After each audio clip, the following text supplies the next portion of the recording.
जय हिंद दोस्तों, स्वागत है आपका हमारे YouTube channel A learning with Durgesh में। नई शिक्षा नीति 2020 जब से यह कैबिनेट के द्वारा पास हुआ है, तब से लेकर लगातार मेरे पास कॉल, मैसेजेस, व्हाट्सएप, इंस्टाग्राम, अन्य जगहों पे, फेसबुक पेज पर मैसेज आ रहा है, सर क्या 69,000 शिक्षक भर्ती जो इस समय प्रदेश में माननीय सुप्रीम कोर्ट के दहलीज पर पड़ी हुई है, क्या उसमें किसी प्रकार का बदलाव होगा? क्या इंटरव्यू, डेमो या अन्य कई प्रकार की जो बातें सुनने को आ रही हैं, सुनने को मिल रही हैं, क्या इसमें कोई सत्यता है? तो मैं एक एक करके आपके सभी बातों को स्पष्ट करूंगा। ठीक है, आप लोग इस वीडियो में अंत तक बने रहेगा। बहुत ही छोटे में मैं आपको पूरी बात समझा दूंगा कि मैं स्वयं 69,000 शिक्षक भर्ती में हूँ, जिसे गृह जनपद जौनपुर मिला है। तो मैं चाहूँगा कि बहुत सारे अभ्यर्थियों की जो समस्या है, हो सकता है आपकी भी समस्या हो, आपके साथी मित्र की भी समस्या हो, इस बात को आप लोग जानते रहेगा, क्योंकि वीडियो हो सकता है आपके लिए काम की हो और कई चीज़ें आपको यहाँ से समझ में आ जाए, जो आपको भविष्य में आपके मन में उठने वाले सवालों का स्वयं एक जवाब बन सकता है। पहली बात मैं आपको स्पष्ट कर दूं कि जो 69,000 शिक्षक भर्ती चल रही है, इसका जो विज्ञापन हुआ था, यह विज्ञापन हुआ था 2018 में। कब हुआ था? 2018 में विज्ञापन हुआ था। लेकिन आपको एक बात और जाननी पड़ेगी, जब 2018 में विज्ञापन हुआ था, 6 जनवरी 2019 को परीक्षा हुई थी। उस भर्ती जब कोई परीक्षा हो जाने के बाद उसमें किसी भी प्रकार का कोई भी बदलाव, परीक्षा होने के बाद, परिणाम आने के बाद किसी प्रकार का कोई बदलाव, कई नए नियम का प्रभाव प्रत्यक्ष या अप्रत्यक्ष रूप से नहीं पड़ता। यह बात आप लोग जानते रहिएगा। यहाँ तक कि इस 69,000 शिक्षक भर्ती में जो EWS जनरल को 10% का आरक्षण था, 10% का आरक्षण, उसका भी लाभ इस भर्ती प्रक्रिया में नहीं मिलेगा। उसका सबसे बड़ा कारण यह है कि जब भर्ती गतिमान हो चुकी थी, उस दौरान यह 10% EWS का रूल आया था। इस वजह से यहाँ पर भी यह 69,000 शिक्षक भर्ती में EWS का कोई भी रूल फॉलो नहीं होगा। एक अन्य बातें मैं आपको यहाँ पर स्पष्ट करना चाहूँगा कि इंटरव्यू और डेमो, ऐसी बातें अभी तक हवा हवाई हैं। ऐसी कोई भी बात पर आपको विश्वास नहीं करना है, क्योंकि यह जो नई एजुकेशन पॉलिसी है 2020 मैंने 2020 का जो एजुकेशन पॉलिसी है, यह पॉलिसी अभी तो कैबिनेट का हस्ताक्षर हुआ है, उसके बाद संसद में जाएगा, फिर राष्ट्रपति का हस्ताक्षर होने के बाद फिर प्रत्येक राज्य चाहे तो इसे लागू करे, चाहे तो ना लागू करे, चाहे वो अपने यहाँ पुराने पद्धति पर ही कर सकते हैं, क्योंकि ये कोई संवैधानिक निकाय नहीं है, ये कोई संवैधानिक तंत्र नहीं है। ठीक है, इसलिए इस बात को भी आप भली बातें जानते रहिएगा।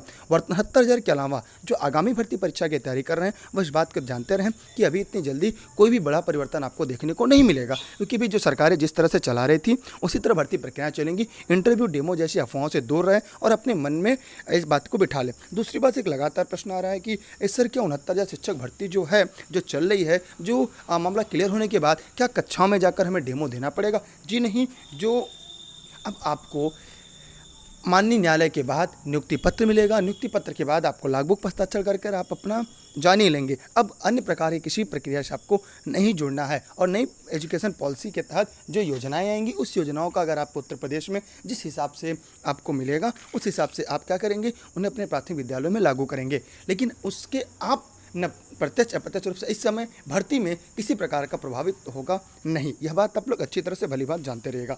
दूसरा कि अच्छा, कुछ नए अभ्यर्थी ऐसे भी जो हो सकता है आप सभी के साथी मित्रों इस बात को लेकर परेशान है कि 1/4 जुड़ेगा। जी नहीं, यह भी कोरी अफवाह है, क्योंकि जो प्रारूप आया था, ठीक है, लगभग 4,000 पन्नों का था, तो उस प्रारूप 400 कुछ पन्नों का था, उस पन्नों के आधार पर उसमें वहाँ पे एक प्रस्ताव रखा गया था 1/4 का। उसी को लेकर आज तक कोचिंग वाले और अन्य लोग आपको मुद्दा उठाते, तो उसका उनका एक उद्देश्य है, अगर वो कह देंगे 1/4 जुड़ेगा, तो आप लोग को लगेगा कि यार मैं तो पहले से टेट सी टेट पास हूँ, अगर 1/4 जुड़ेगा इस बार मुझे और अच्छे मार्क करने हैं, इसलिए मुझे ऑनलाइन कोचिंग ज्वाइन कर लेना चाहिए, तो ऑनलाइन नोट्स ले लेना चाहिए। तो उसके लिए लोग क्या होता है कि कोचिंग की तरफ फिर अग्रसर होते हैं। इसलिए कुछ कोचिंग वाले अफवाह फैला देते हैं कि 1/4 जुड़ेगा, जबकि अभी तक ऐसा कुछ भी नहीं है, क्योंकि सुपर टेट होना है। इसलिए इस बात को लेकर आप परेशान हो, क्योंकि ये पात्रता परीक्षा है, भविष्य में होना ना होना अलग बात है। अभी से आप अपने आप को डिमोटिवेट ना करें, और आप रेस के घोड़े, और रेस के घोड़े रेस में अच्छे लगते हैं, खेत में नहीं। बहुत बहुत धन्यवाद आप सभी को। और एक बात ध्यान दीजिएगा, इस वीडियो को लाइक करने के बाद अगर अभी तक आपने चैनल को सब्सक्राइब नहीं किया तो सब्सक्राइब करके बेल आइकन जरूर दबा दीजिएगा, और इस वीडियो को अपने साथी मित्रों तक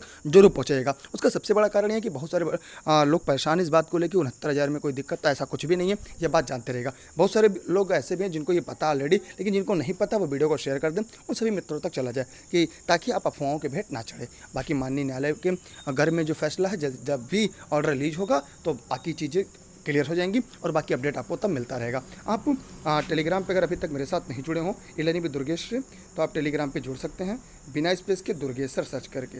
दुर्गेश सर्च करेंगे बिना स्पेस के इलानी विद दुर्गेश। डिस्क्रिप्शन में भी आपको लिंक मिल जाएगा, Telegram, Instagram, Twitter, Facebook, YouTube, इलानी विद दुर्गेश। आप हमारे साथ जुड़े रह सकते हैं।